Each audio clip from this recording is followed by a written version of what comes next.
watching SBN 2 Rockville.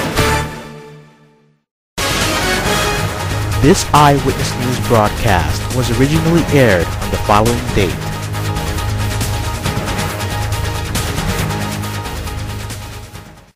This is an SBN 2 Eyewitness News special report.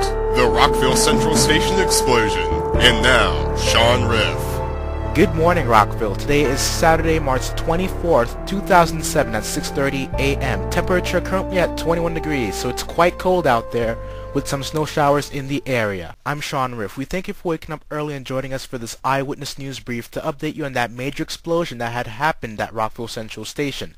As you know, disaster struck the Central Station last night due to lightning from that massive storm we had yesterday, striking a fuel tank for the trains that run in the station, causing extensive damage to partial destruction of the building.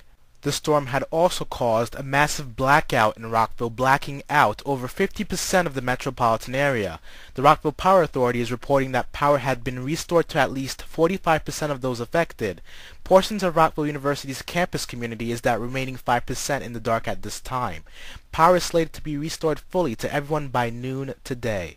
As we go back to our top story on the Central Station, you can clearly see the flash of lightning which caused the explosion in this video. The lightning appears to have impacted something behind the northern twin tower of the Rockville World Trade Center. That was the Central Station, and that lightning struck a fuel tank, immediately causing the major explosion and resulting fire. These pictures from Air 2 HD and other cameras in the area last night show a very large opening, gaping hole, and soot which blankets the entire exterior of the building. The building is just in horrible shape this morning. The fire, which burned for over 30 minutes, was finally put under control. The official time which all of this had unfolded was at 11:08 p.m. last night during our 11 o'clock broadcast. As you're looking at this live picture here, you can clearly see that the station is partially destroyed, and by the looks of it, it'll probably take a very long time to restore that building once again. So for some time to come, the city will be without a central station. But the most important thing in everyone's minds now is the fate of those workers who were in that building during that intense fire. Mary Riff and Tanya Cohen are at the central station right now with new information on those workers. But we're going to begin with Jason Evers, who was also hovering over the building this morning. He has been given limited airtime by air traffic control to remain in the air because this is restricted airspace. So Jason, what can you say to us about the structural integrity of this building? Not good, right? Shaun, right now the fires have subsided completely. Firefighters have successfully extinguished the fire, but what you see now is clearly a gaping hole on the northwestern corner of the Central Station where this explosion has occurred. You can see the debris and black soot that just blankets the exterior of the building. The good news is that the flames and smoke have finally subsided. For now, we're live above Midtown. Jason Evers, SBN 2 Eyewitness News. Okay, thank you, Jason. Eyewitness News reporters Mary Riff and Tanya Cohen are live at the Central Station. We'll start with Mary Riff. Mary, the most important question in everyone's minds right now are if those workers survived. Shaun, we have shocking and terrible news. We are now getting word that there were a total of 6 workers that were inside the building when the explosion occurred, and unfortunately, none of them survived. They have all died. Last night we mentioned that there were medics retrieving body bags from the ambulances, which led us to believe the worst. According to the paramedics, the victims were all aged in their late 20s and early 30s. This is just sad and shocking news for the city this morning. The names of the victims have not yet been released. However, their families have been contacted and they were informed of the deaths by the police and paramedics. The bodies of the victims have been accounted for. The blast was so powerful and gruesome that some of those bodies have been retrieved with lost limbs. There were horrific reports that 2 of those bodies found had parts of their heads missing. So clearly this was a massive explosion that has occurred. Paramedics are now still inside the station searching for the remains of these dead victims. This is a very sad and tragic news, Shaun, and we can only imagine how these families are reacting to the news of the deaths of these victims. Mayor Leon has just arrived at the scene to survey the damage of the blast. We are now going to my colleague, Tanya Cohen, who is with Mayor Leon, and talking to him about the explosion. Tanya? Mary, this is just a tragic time for all of us here. As you said, 6 workers now have been confirmed dead. They were apparently inside of the building at the time the explosion occurred. They had no warning that this was going to happen because it was a bolt of lightning that had instantly caused this explosion. As you look at this live shot from our camera at the station, you can clearly see this gaping hole that the explosion has left with debris scattered all over behind the station. Mayor Richard Leon is here now to talk to Eyewitness News about this situation. Mayor Leon, can you say the city was prepared for a situation like this? We can definitely say that the city was well prepared for this.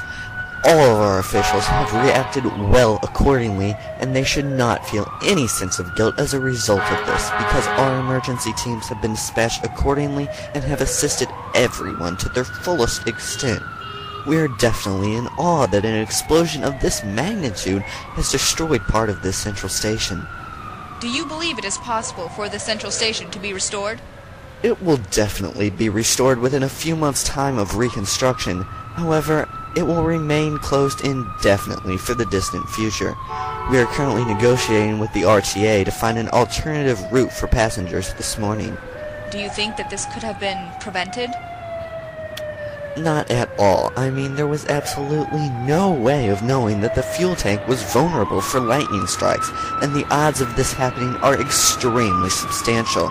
So we clearly have had no idea that a massive lightning storm would have put the whole city into a standstill like it has done last night.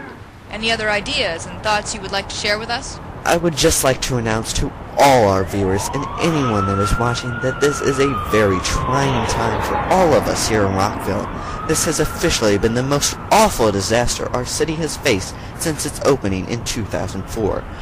We are definitely thankful that we have had closed this station at the time this lightning bolt has struck, because this could have been much, much worse. We will overcome this disaster.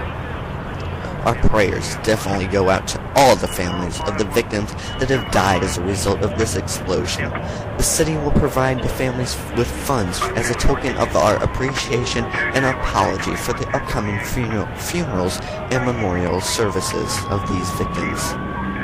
Thank you, Mayor Leon. That was the mayor just talking to us, and as he said, this is a very trying time for all of us here in Rockville, and probably other neighboring cities that may be viewing this as well.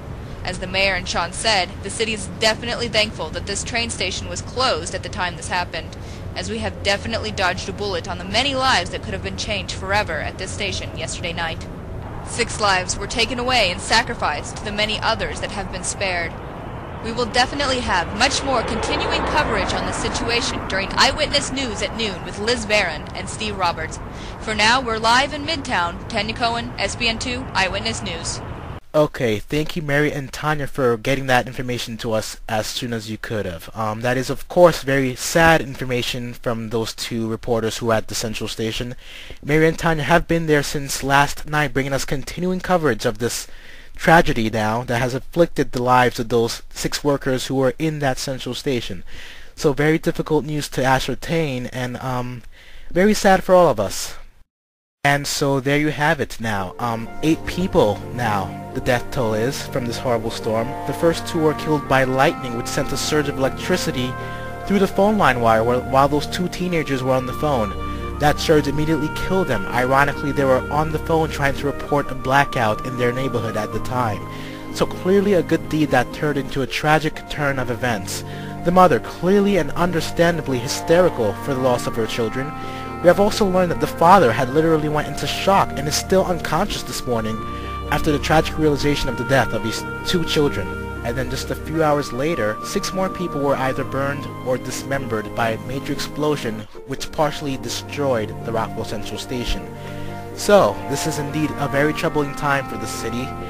Many of us are still in shock that something like this can even happen, as weather like this is typically uncommon in March. As I'm sitting here talking to you right now, it's even difficult for me to bring this to you.